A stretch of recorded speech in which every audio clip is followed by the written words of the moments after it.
प्यारी कहानियाँ में आप सबका स्वागत है। आज मैं आप लोगों को श्रवण कुमार की कहानी सुनाऊंगी, जिसे सुनकर आपको बहुत अच्छा लगेगा और आपको एक बहुत ही अच्छा शिक्षा की प्राप्त होगी। तो शुरू करते हैं श्रवण कुमार की कहानी। पौराणिक युग में शांतनु नामक एक सिद्ध साधु थे। इनकी पत्नी भी एक सिद्ध धर्म परायण नारी थी। कहानी उस समय की है जब शांतनु और उनकी पत्नी बहुत वृद्ध हो चुके थे और उनकी आंखों की रोशनी भी चली गई थी। इन दिनों उनका एक पुत्र था जिसका नाम था श्रवण कुमार। श्रवण कुमार बहुत ही सरल स्वभाव का व्यक्ति था। माता पिता के लिए उसके मन में बहुत प्रेम एवं श्रद्धा थी। वो दिन रात अपने माता पिता की सेवा करता था, अपने माता पिता का बच्चों की तरह लालन पालन करता था। उसके माता पिता भी स्वयं को गौरवशाली महसूस करते थे और अपने पुत्र को दिन रात हजारों दुआएं देते थे। कई बार दोनों एक दूसरे से कहते थे कि हमें कितने धन्य है कि हमें श्रवण जैसा मातृ भक्त पुत्र मिला है, जिसने स्वयं के बारे में ना सोचकर अपना पूरा जीवन वृद्ध नेत्रहीन माता पिता की सेवा में लगा दिया। इसकी जगह कोई अन्य और होता तो विवाह के बाद केवल स्वयं का हित सोचता और बूढ़े नेत्रहीन माता पिता को कहीं छोड़ आता और खुशी से अपना जीवन व्यापन करता। जब ये बात श्रवण ने सुनी तो उसने माता पिता से कहा कि मैं कुछ भी भिन्न नहीं कर रहा हूँ, यह मेरा कर्तव्य है। जब मैं छोटा था तब आपने मुझे इससे भी ज्यादा अच्छा जीवन दिया और मुझे यह सौभाग्य प्राप्त हुआ है कि मैं आपकी सेवा करूँ। आप दोनों जो भी इच्छा रखते हैं मुझसे कहें, मैं उन्हें अवश्य पूरा करूँगा। तब शांतनु और उसकी पत्नी कहते हैं, हे पुत्र श्रवण, हम दोनों की आयु बहुत हो चुकी है, अब जीवन का कोई भरोसा नहीं है। किसी भी समय हमारी आंखें बंद हो सकती हैं। ऐसे में हमारी एकमात्र इच्छा है, हम तीर्थ यात्रा करना चाहते हैं। क्या तुम हमारी यह इच्छा पूरी कर सकते हो? श्रवण कुमार अपने माता पिता के चरणों को पकड़कर अत्यंत प्रसन्नता के साथ कहता है, हाँ पिताश्री, यह तो मेरे लिए परम सौभाग्य की बात होगी कि मैं आप दोनों की इच्छा पूरा करूं। श्रवण अपने माता पिता को तीर्थ करवाने हेतु एक कांवड़ तैयार करता है, जिसमें एक तरफ शांतनु एवं दूसरी तरफ उनकी पत्नी बैठती है और कांवड़ के डंडे को अपने कंधे पर लाद कर यात्रा शुरू करता है।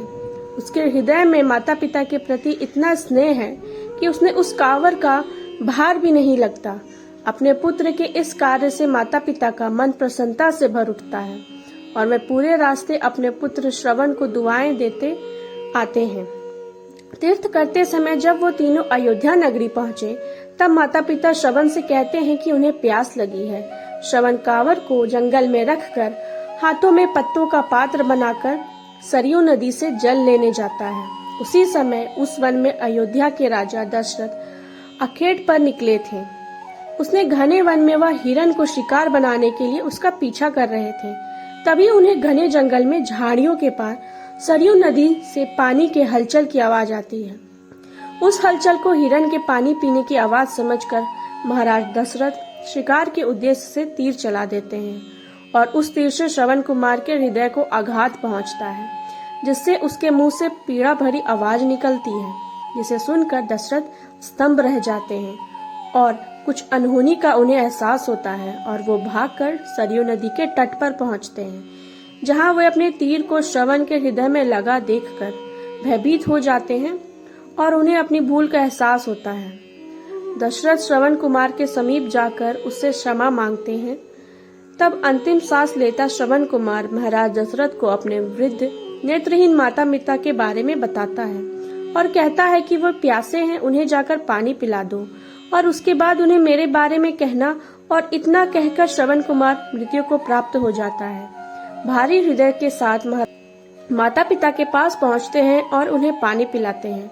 माता पिता आश्चर्य से पूछते हैं, उनका पुत्र कहाँ है? वे भले ही नेत्रहीन हो, पर वे दोनों अपने पुत्र को आहट से समझ लेते थे।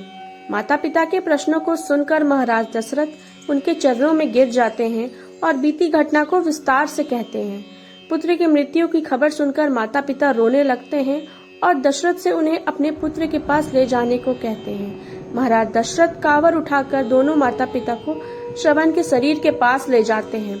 माता पिता जोर जोर से विलाप करने लगते हैं।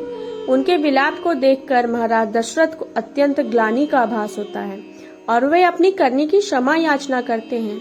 लेकिन दुखी माता पिता शांतनु महाराज दशरथ को श्राप देते हैं कि जिस तरह मैं शांतनु पुत्र वियोग में मरूंगा, उसी प्रकार तुम भी पुत्र वियोग में मरोगे।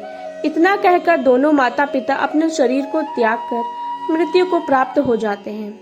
महाराज दशरथ श्राप मिलने से अत्यंत व्याकुल हो जाते हैं और कई वर्षों बाद जब उनके पुत्र राम का राज्याभिषेक होता है, तब माता कैकेयी के वचनों के कारण राम, सीता और लक्ष्मण को 14 वर्षों का वनवास स्वीकार करना पड़ता है और इस तरह महाराज दशरथ की मृत्यु भी पुत्र वियोग में ही होती है। अपने अंतिम दिनों में उन्हें शांतनु के कहे शब्द याद आते हैं और वे राम वियोग में अपना शरीर त्याग देते हैं। यह कहानी हमें शिक्षा देती है कि बिना लक्ष्य को देखे उसे भेदना कई बार आपको गलती का पात्र बना देता है और आप न चाहते हुए भी दूसरों के दुखों का कारण बन जाते हैं। यह थी श्रवण कुमार की कहानी। अपने माता पिता भक्ति के कारण ही श्रवण कुमार पुराणों में जीवित हैं। श्रवण कुमार सदैव अपनी मातृ भक्ति के लिए जाने जाते हैं। उन्हीं की कहानी सुनाकर माता पिता अपने बच्चों को संस्कारित करते हैं। रामायण महाकाव्य में ऐसे कई चरित्र हैं जो हमें वास्तविक जीवन के कर्तव्यों का ज्ञान देते हैं और हमें धर्म एवं कर्म का सही मार्गदर्शन देते हैं। ऐसे ही अन्य कहानियों के लिए इस चैनल को ज्यादा से ज्यादा लाइक करें, शेयर